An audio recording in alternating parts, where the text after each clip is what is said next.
금리 내리니까 전세 살아야지 생각했다면 당신은 이미 늦었습니다.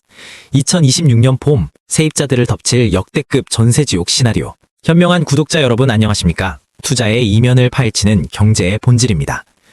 오늘 아침 출근길 여러분의 스마트폰 화면을 재운 경제 뉴스 헤드라인을 보셨습니까? 한국은행 총재가 정말 드디어 2026년 내 금리 인하를 강력하게 시사했습니다. 길고 길었던 정말 지긋지긋했던 고금리의 터널이 드디어 끝을 보이고 있는 것입니다. 아마 지금 매달 수십만 원, 수백만 원의 월세를 내고 계시거나 높은 전세대출 이자에 허덕이던 분들은 속으로 쾌재를 부르셨을 겁니다. 야, 드디어 살았다. 전세자금 대출 이자가 싸지겠구나.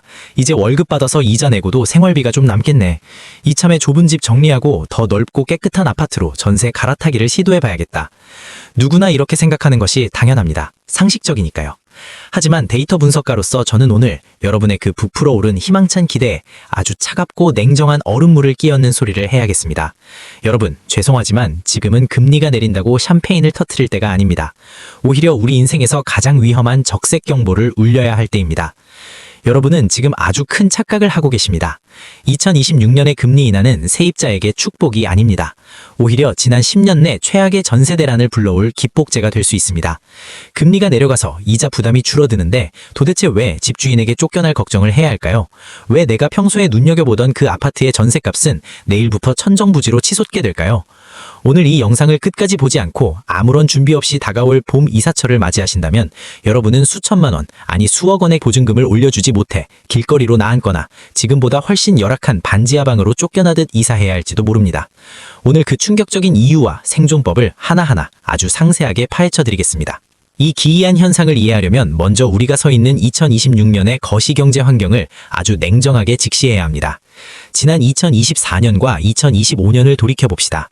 우리는 치솟는 물가를 잡기 위해 고금리라는 아주 쓴 약을 삼켜야 했습니다.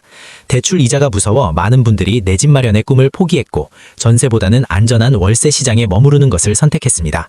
건설사들도 마찬가지였습니다. 돈줄이 마르니 아파트를 짓지 못했습니다. 이제 2026년이 되면서 전문가들은 시장금리가 2.0%에서 2.5% 수준으로 하향 안정화될 것이라고 입을 모읍니다.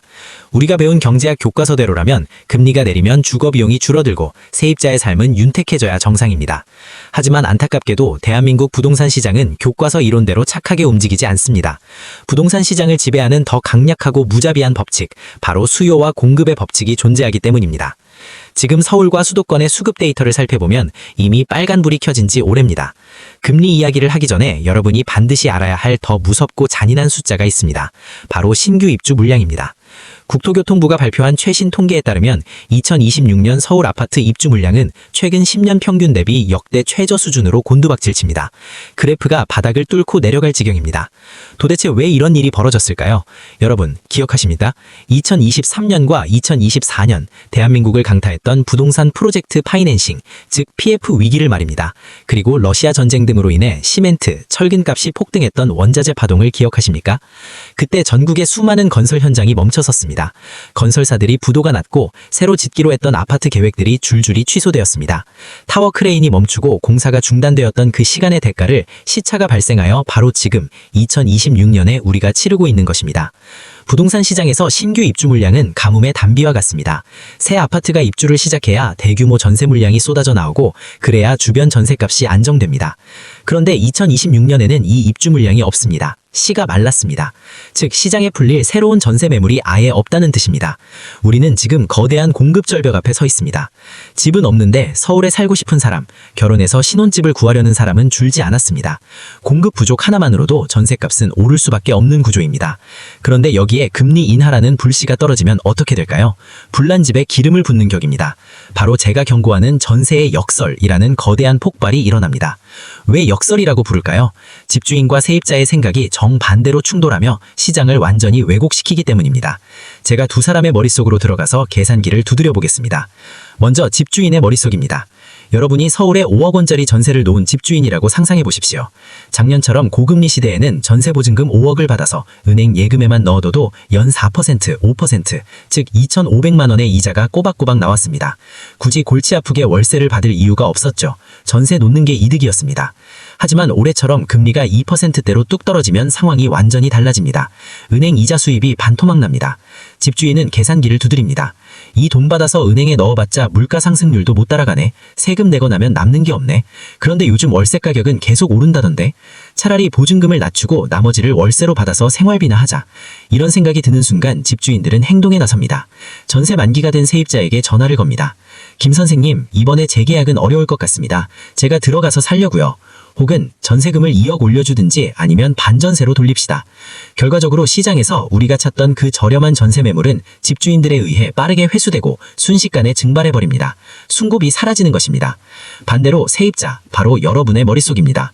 작년에는 대출 이자가 5%, 6% 하니까 무서워서 울며 겨자 먹기로 비싼 월세를 살았습니다.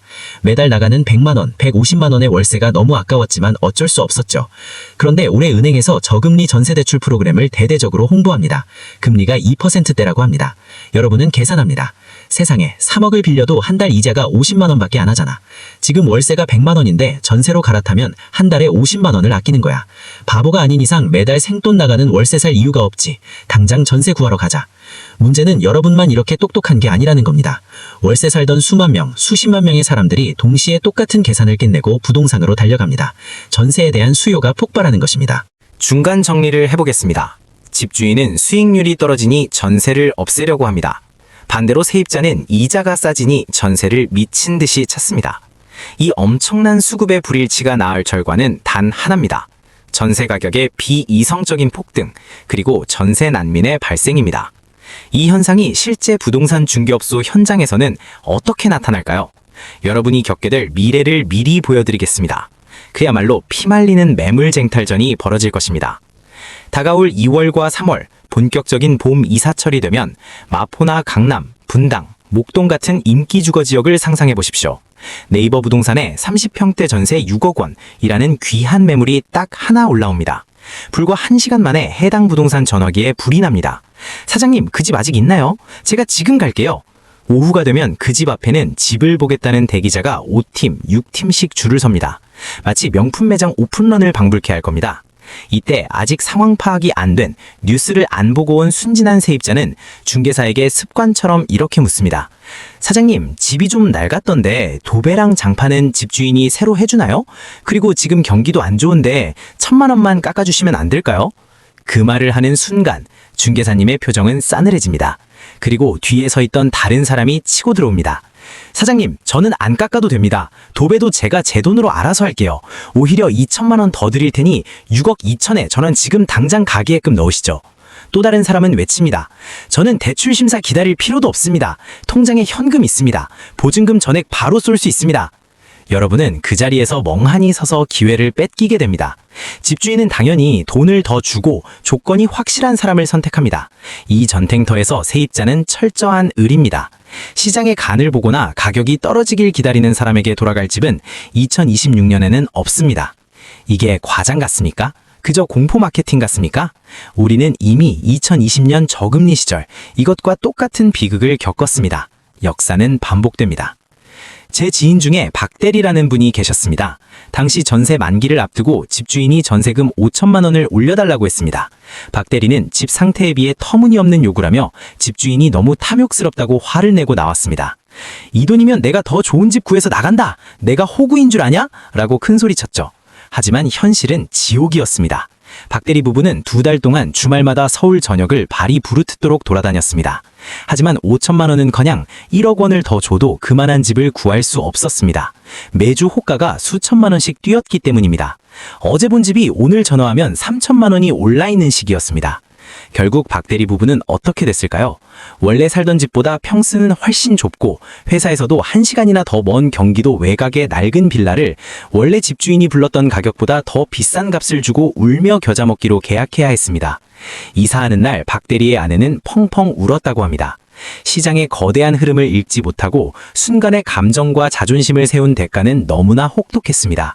2026년에 여러분이 제2의 박대리가 되어서는 안 되지 않겠습니까? 그럼 도대체 어떻게 해야 이 난관을 뚫고 살아남을 수 있을까요? 걱정하고 있을 시간이 없습니다. 여기 제가 드리는 구체적인 행동 지침이 있습니다. 첫 번째, 현재 전세에 살고 있는 분들에게 드리는 가장 진심 어린 조언입니다. 절대로 움직이지 마십시오. 버티기가 승리입니다. 지금은 더 좋은 집, 더 싼 집을 찾아 떠날 때가 아닙니다. 지금 여러분이 살고 있는 그 집이 전쟁터의 쉘터, 즉 방공호입니다. 여러분에게 주어진 계약 갱신 청구권을 확인하고 즉시 사용하십시오. 만약 갱신권이 없어서 집주인과 협상을 해야 합니까? 집주인이 법정 한도인 5% 내에서 보증금을 올려달라고 합니까? 얼굴 찌푸리지 마십시오. 억울해하지 마십시오. 웃으면서 감사합니다. 재계약해 주셔서 정말 고맙습니다. 라고 인사하고 바로 도장 찍으십시오.